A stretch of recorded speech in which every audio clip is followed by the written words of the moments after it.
السلام علیکم ورحمۃ اللہ وبرکاتہ۔ بسم اللہ الرحمن الرحیم۔ نبی اکرم صلی اللہ علیہ وسلم نے ایک حدیث میں حضرت علی رضی اللہ تعالیٰ عنہ کو ایک بہت اہم اصول سکھایا تھا۔ اس اصول کا تعلق یوں تو عدالتی معاملات سے ہے کہ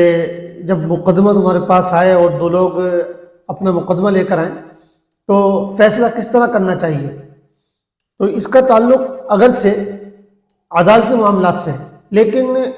یہ اصول زندگی کے عام معاملات میں بھی ہمارے لیے رہنمائی کرتا ہے اور ہمیں اس سے فائدہ اٹھانا چاہیے۔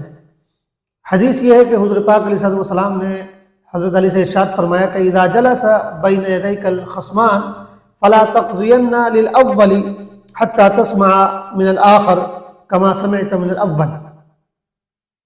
فإنه أحرى أن يتبين لك القضاء او كما قال صلی اللہ علیہ وسلم۔ آپ نے ارشاد فرمایا کہ اے علی، جب دو لوگ اپنا مقدمہ لے کر تمہارے پاس آئیں تو تم اس وقت تک فیصلہ مت کرنا جب تک کہ جس طرح تم نے پہلے کی بات سنی ہے اسی طرح دوسرے کی بات بھی نہ سن لو، یعنی صرف ایک شخص کی بات سن کر کبھی بھی فیصلہ مت کرنا،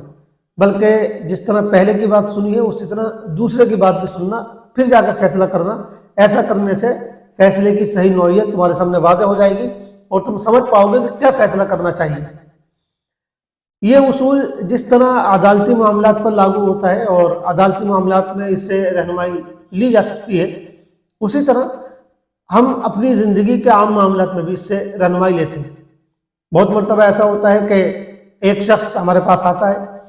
اور اپنا کوئی مسئلہ ہمارے سامنے رکھتا ہے جو کسی دوسرے شخص سے متعلق ہوتا ہے،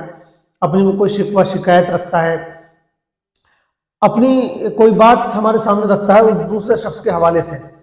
اب ہوتا یہ کہ ہم نے صرف اسی ایک آدمی کی بات سنی ہوتی ہے تو ہمیں یہ لگتا ہے کہ یہی آدمی حق بجانی ہے، یہی آدمی صحیح کہہ رہا ہے، اور پھر دوسرے شخص کے تعلق سے ہمارے ذہن میں نگیٹیوٹی پیدا ہو جاتی ہے یا غلط خیالات پیدا ہو جاتے ہیں۔ ہم یہ سمجھتے ہیں کہ وہ دوسرا شخص جو ہے وہ اس پر ظلم کر رہا ہے، وہ اس کے ساتھ غلط کر رہا ہے۔ یہ معاملہ ہمارے رشتہ داروں کے درمیان بھی ہوتا ہے اور ہمارے رفقا اور دوستوں کے درمیان بھی ہوتا ہے اور عام لوگوں کے درمیان بھی ہوتا ہے۔ بس اوقات ایسا ہوتا ہے کہ ہمارا کوئی رشتہ دار ہمارے پاس آتا ہے اور وہ دوسرے کسی رشتہ دار کے حوالے سے کہتا ہے کہ اس نے میرے ساتھ ایسا کیا اور میں نے بہت کوشش کی معاملے کو نبھانے کی، لیکن وہی معاملے کو نہیں نبھا رہا ہے، میں نے تو بہت حد تک بات کو دبانے کی کوشش کی لیکن وہ بات دبانے نہیں دے رہا، وغیرہ وغیرہ۔ اب وہ جس ہم بات کر رہے ہوتے ہیں ہم اس کو سچ مان لیتے ہیں اور ہمارا جھکاؤ اس کی طرف ہو جاتا ہے۔ اب جس دوسرے آدمی کے بارے میں بات ہو رہی ہوتی ہے اس سے ہم نے کوئی گفتگو نہیں کی ہوتی، اس سے ہم نے کوئی بات نہیں کی ہوتی، تو ہوتا یہ ہے کہ پھر ہمارے ذہن میں اس کے تعلق سے غلط فکر یا نگیٹیوٹی پیدا ہو جاتی ہے اور ہم یہ سمجھتے ہیں کہ شاید وہ غلط کر رہا ہے، حالانکہ یہ صحیح طریقہ نہیں ہے۔ اگر ہم نے ایک آدمی کی بات سنی ہے تو ہم اپنے ذہن میں کوئی بھی فیصلہ نہ کریں، ہم اپنے خیالات میں کسی ایک کو صحیح نہ سمجھیں، بلکہ ہم یہ سوچا بھائی ایک رائے آئی ہے، ایک بات آئی ہے، پہلے ہم دوسرے کی بات سنیں گے تب جا کے ہم کوئی فیصلہ کریں گے یا تب جا کے ہم اپنے ذہن میں کوئی معاملہ طے کر پائیں گے۔ اس کی ایک مثال ایک ٹیچر ہے، انہوں نے بڑی اچھی دی کہ ایک مرتبہ ان کا ایک بچہ جو ہے ان کے پاس آیا اور کہنے لگا کہ میرے اسکول کے سارے بچے، میرے کلاس کے سارے بچے جو پکنک پہ جا رہے ہیں اور سب ٹھیک ٹھاک عمر کے بچے تھے، 10 12 15 سال کے بچے، تو میرے سارے ساتھی جا رہے ہیں لیکن میرے والد صاحب مجھے نہیں جانے دے رہے ہیں، انہوں نے مجھ سے منع کر دیا کہ تم نہیں جاؤ گے۔ اب وہ ٹیچر بیان کر رہے ہیں کہ جب اس بچے کی میں نے بات سنی تو مجھے لگا کہ اس کے والد اس کے ساتھ صحیح نہیں کر رہے ہیں، اور بالکل عام طور پر اگر ہم اس بچے کی صرف بات سنیں گے تو ہمیں یہی بات محسوس ہوگی اور ہمارا بھی ذہن یہی بنے گا کہ بھائی جب سب بچے جا رہے ہیں تو چاہیے کہ اس کو بھی بھیج دیا جائے، اس بچے کو کیوں نہیں بھیجا جا رہا ہے؟ اب اس کے والد اگر نہیں بھیج رہے تو وہ ہے کہ وہ غلط کر رہے ہیں، اس کے والد تھوڑا سخت مزاج کے ہیں، یہ ہے وہ ہے، اس طرح کی چیزیں ہمارے ذہن میں آتی ہیں۔ تو وہ ٹیچر کہتے ہیں کہ میں نے سوچا کہ اس کے والد سے ملاقات کروں، چنانچہ میں نے اس کے والد سے ملاقات کی اور میں نے کہا بھائی جب سب بچے جا رہے ہیں تو آپ اپنے اس بیٹے کو کیوں نہیں بھیج رہے ہیں؟ تو انہوں نے جو بات بتائی اس نے اب پورا سینریو چینج کر دیا۔ ابھی ہمارا جھکاؤ بچے کی طرف ہو رہا تھا